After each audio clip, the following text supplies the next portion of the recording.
For me, the Mauritian market is a mixed bag of things. Some are very, very positive, like Mauritius is very advanced in terms of tax regulation, in terms of solvency. On the other side, sometimes it's astonishingly behind. It's very strange that the regulator, for example, doesn't step in when some of the companies are not paying claims. I'm under the impression some of them do cash flow underwriting and they don't pay their claims.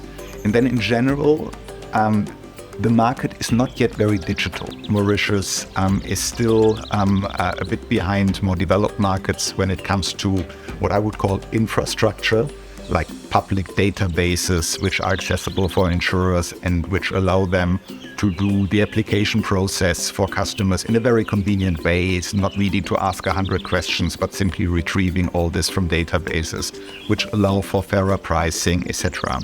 Whereas in most of the European markets and the Asian markets, a good part of the interaction with the customer is already digital and therefore very convenient. The customer can do everything from the couch.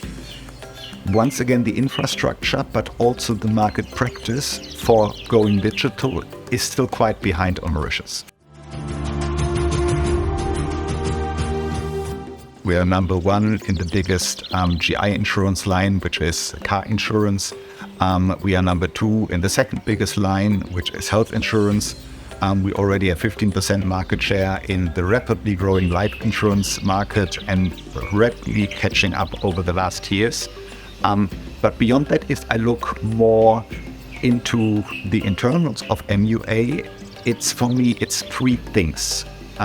One is people, and probably the most important one.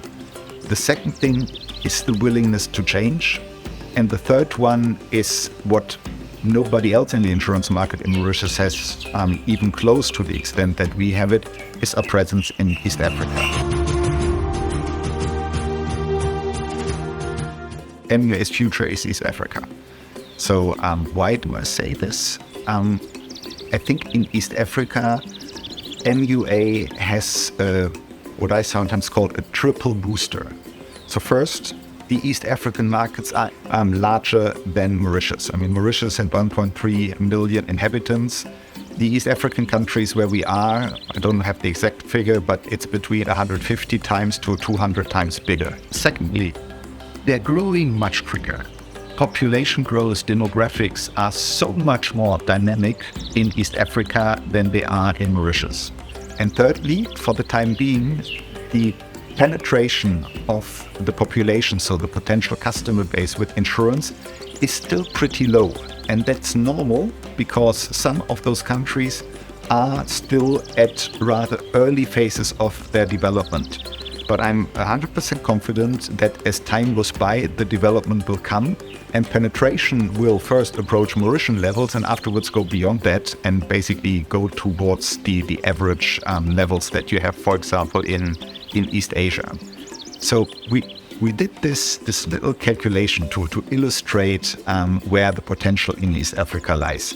And we assumed for the next 10 years, in East Africa, we lean back and we do not conquer any market share. We stay at the same market share where we are today.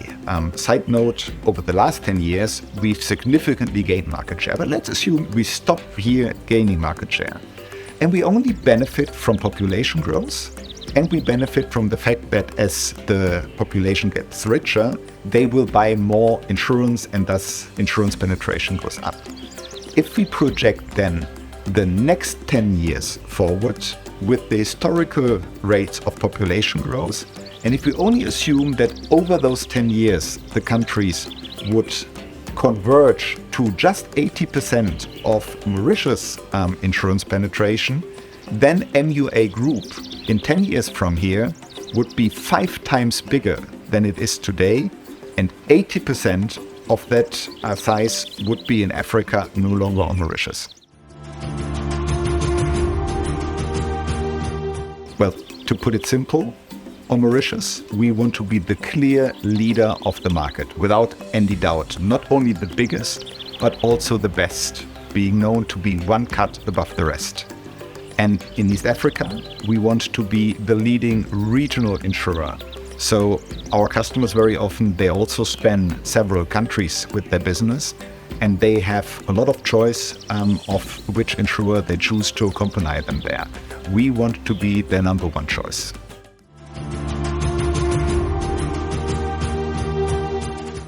Well, I think we already have quite a good base. But also after 9 months, my conclusion is there is still a lot to do. And in order to tackle this, not only in an answering, improvising way, we have just launched a structural change program. And every structural change program needs to have a sexy name. So we've labeled it the 4X+1 program. So 4X stands for excellence in 4 disciplines, which in my view, every insurer needs to master. First X is technical excellence. Technical excellence in the sense of being able to conduct advanced analytics on the data that we have on our customer in order to ideally better understand our customers than they understand themselves. So that will allow us to better differentiate risk and do fair pricing, offering lower prices to customers than the competition can, because we understand when they are good customers, but also in marketing to be able to predict what will work with customers, what are they actually looking for. Once again, often better understanding it than themselves, because we're not looking at what they say, we're looking at what they do. And we're measuring this in a quantitative way via applying advanced analytics on the data that we collect.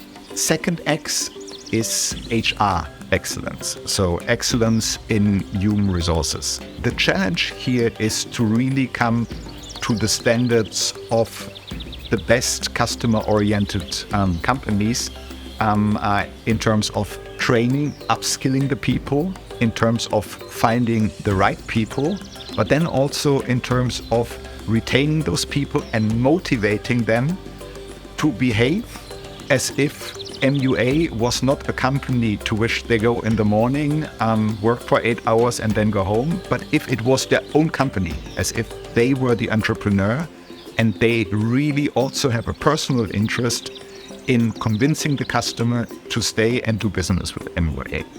Third excellence is operational excellence, and that has something to do with IT, that has something to do with processes, that has something to do with optimizing those processes with the help of IT to become very efficient, to become very rapid, to become very convenient. And last, and probably the most important, X is the X that stands for customer excellence.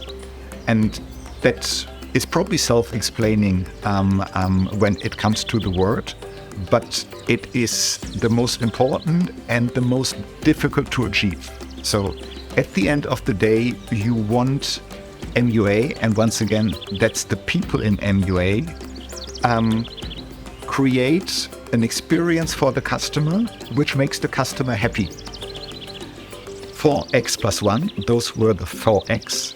The +1 stands for one MUA. Contrary to many other insurers on Mauritius, we are not a Mauritian insurer. We are an East African insurer. That's about doing things jointly to have economies of scale. That's about exchanging ideas, something which has worked in one country. Well, let's take it, bring it to another country. That's about helping out. Somebody is sick somewhere and we don't have a second person in one of the smaller entities.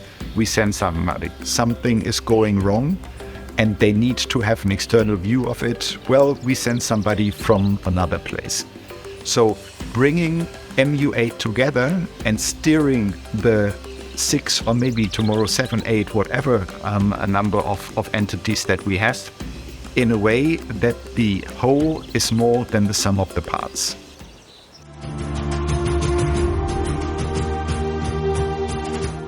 (2022) was a year where I would say there was light and shadow.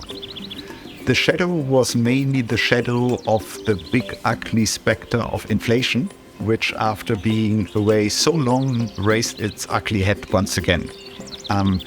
And not only that, inflation came back stronger than it has been for a long time. It also came back pretty unexpectedly.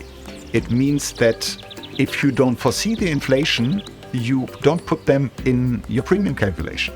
And it will take you a year to adjust to the fact that inflation is there, which had an impact on energy prices, which had an impact on raw material prices, which then went through the value chain, and for us meant especially that everything which has to do with repairs, spare parts of cars, the cost of external services became much more expensive than it had been before and than it had been in our calculation.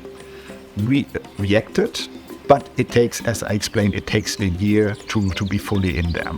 So we had, especially in general insurance, where this effect is present, we had a bad year. Yeah? Not a disastrous year. We still made a profit, but the profit was much smaller than it was in 2021. Actually, that is unfortunate. I would have preferred it's not there, but we've taken all the measures and it doesn't worry me at all. Now we're calculating with inflation. We're calculating with the fact that inflation brought interest rates up, and if interest rates go up, our existing investments lose in value. But going forward, higher interest rates actually will bring us more profit. What is not behind us, but which is in front of us, is the good news. And that is when I talk about shadow and light, that's the light part of this. In 2022, in just 1 year, on Mauritius, we grew by 20%. So our business at the end of 2022 was 20% bigger than it was in the beginning of 22. Our homework in GI on Mauritius and in the other countries is done. Life remains a huge profit engine for us on Mauritius with 269 million rupees of turnover. And the profitability issue that was plaguing us in Kenya last year seems to be solved. Kenya actually cut the loss in half. There is still a loss, but that's only loss because we strengthened our balance sheet for holes that were there in the past. The underwriting year 2022 is already clearly possible. So where in terms of profitability, Kenya was a little bit a problem child over the last 2 years, that's also solved. So if I summarize what 2022 was for me, yes, inflation left a dent, but it's all short term. Everything to tackle it is done. And going forward, we start in it only after 1 year being already 20% bigger and with all the potential that there's still in East Africa. So I think after 22, we are bigger and better than we've ever been before. The best, I think, is yet to come.